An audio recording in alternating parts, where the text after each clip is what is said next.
Hey, good morning, Sully. How are you today? Pretty good, man. What's happening? We're just, took the dog out for a walk and Nice. getting ready to go to the last game of the regular season. Now, Kevin, before we dive into some football, what's your go-to holiday movie? You have to watch this movie? Give us some insight into your holiday season. Oh man, the holiday movie! Wow, Christmas Vacation. That's got to be up there. Christmas Vacation.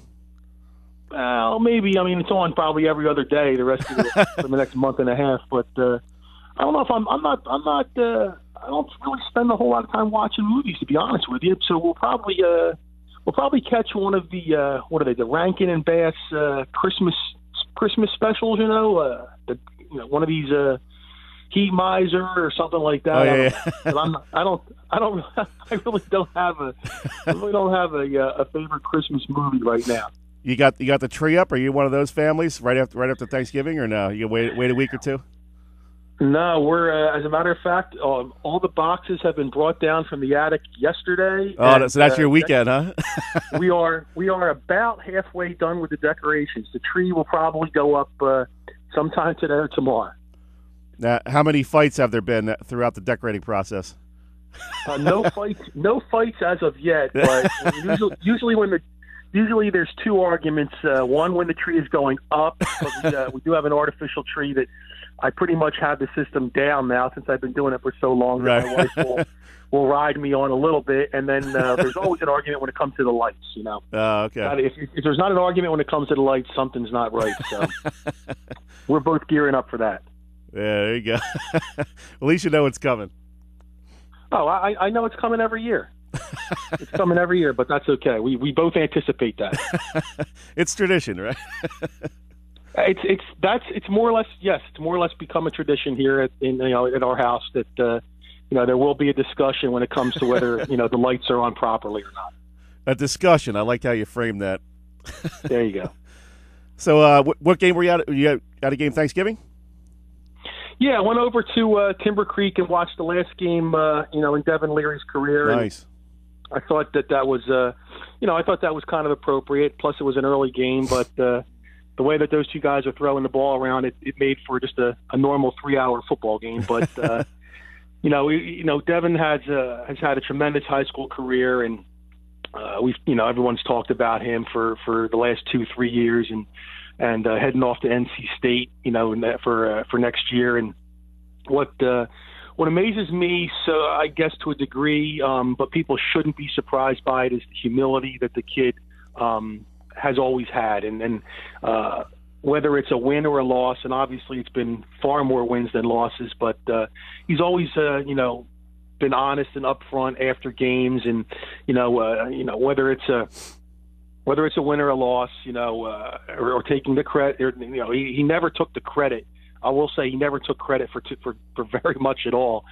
Pretty much always, gave the credit for his teammates and allowing him to do what he does. And even in defeat, he's been very, very honest with his play. So, he goes against Winslow and throws 3 more touchdown passes to finish his career with 105. And the really, it was kind of strange, but the last play of his career turns out to be a play in which he catches his first career touchdown pass.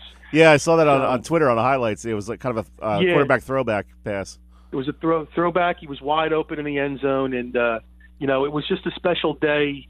For everyone, for seniors especially, it's a special day. But I think it was a more meaningful day for probably Devon Leary more than anyone else. He was given an opportunity to wear his old youth football number he had worn playing midget football throughout his career, and the coaching staff, Rob Hinson, did a nice job in thinking that maybe he'd like to wear that one last time.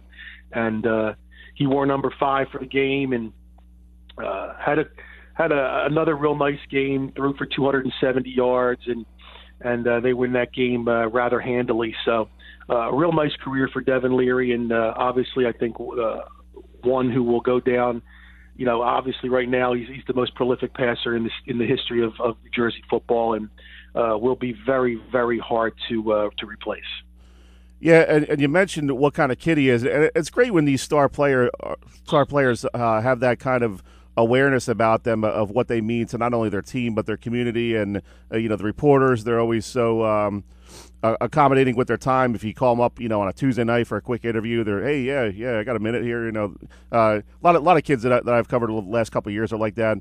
Particularly this year, Josh Zamat over at Holy Spirit has been great. I mean, they lose in the state semis, and he was right there stepping up and saying, hey, it's on me. So that's not easy for a 17, 18-year-old kid to say, hey, I take this loss on my shoulders. But you see the maturity in some of these kids. Yeah, that's the word that was popped in. As you're talking, what the word that popped into my head was maturity, and there are a handful of kids out there like that. There's kids that are on their way to getting to be like that, but there are those out there who have kind of, maybe they're a little bit wiser than their years, and they realize, that whether I'm the quarterback or I'm the star player, so to speak, that everybody wants to talk to. They realize that you have to take the good with the bad at times, and both Josh is another perfect example of someone like that, who's always been willing to return a phone call or answer a text, something along those lines. And when we interview kids, we're not asking for an hour of their time. We're probably just looking for just a couple of minutes. And they've been most kids are pretty gracious with a couple of minutes, and it helps us, it helps them, and it's it helps us tell their stories.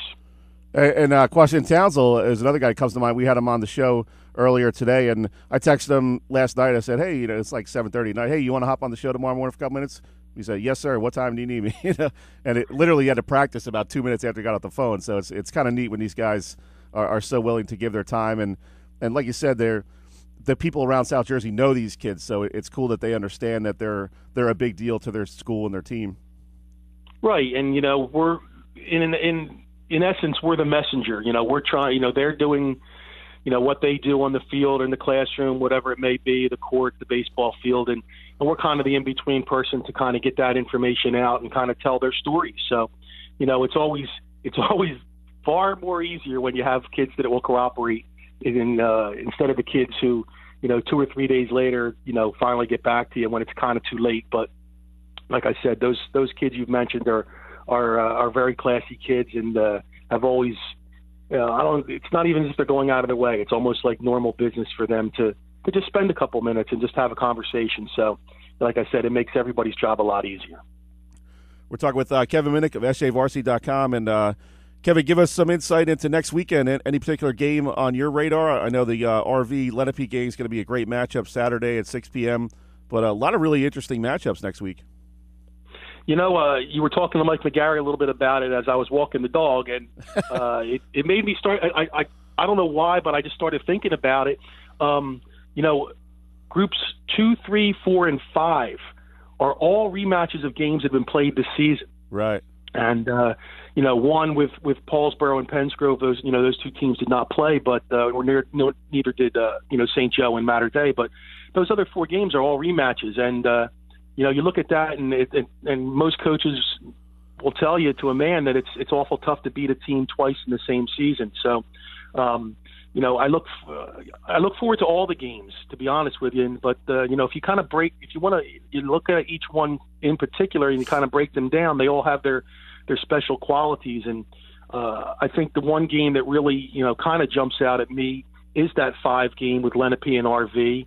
During the season, that was a battle. It was a 10-7 game, and Iverson Clement really rose to the occasion for RV. But, since then, Lenape hasn't lost, and Lenape's put a lot of points on the board. And I think that loss, in hindsight, helped them to kind of maybe see where there may have been some small chinks in the armor, and they've gone on to enjoy, to get to this point and really played extremely well. So, that's a huge game. And you look at the Delsey Woodrow Wilson game, and during the regular season, Delsey put a pounding on Wilson, and that game wasn't even close. And if I remember right, Nick Hardman threw, I think, 3 interceptions in that game for Wilson.